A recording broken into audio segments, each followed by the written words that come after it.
Bharatiya Janata party మాత్రం ఒకసారి తేల్చుకోవాల్సిందల్లా తెలుగుదేశం అనుకూల మీడియా అనే కంటే కూడా ఆంధ్రజ్యోతి అంతే.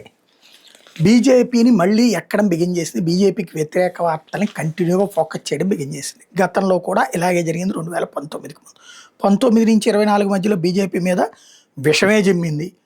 అదే సందర్భంలో 2018, 19 మధ్యలో అయితే దారుణమైనటువంటి విషయాన్ని జిమ్మింది.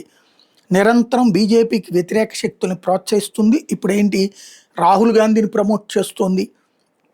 అదే సందర్భంలో కాక్రోచ్ పార్టీని ప్రమోట్ చేస్తుంది. తప్ప అంటే తప్పనని, అది పర్టికులర్గా బీజేపీ వ్యతిరేకులను ఎందుకు ప్రమోట్ చేస్తుంది, కాంగ్రెస్ వ్యతిరేకులను ఎందుకు ప్రమోట్ చేయట్లేదు?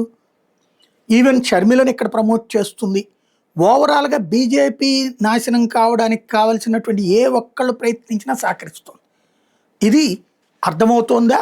లేకపోతే మన పార్టీకి సంబంధించిన నాయకుల ఎడిటోరియల్ కాలమ్స్లో పెడుతున్నారు కాబట్టి వ్యక్తులు బాగుపడితే చాలు, బీజేపీ ఏమైపోయినా పర్లేదు అనుకుంటున్నారు? పార్టీ ఆలోచించుకోవాలి.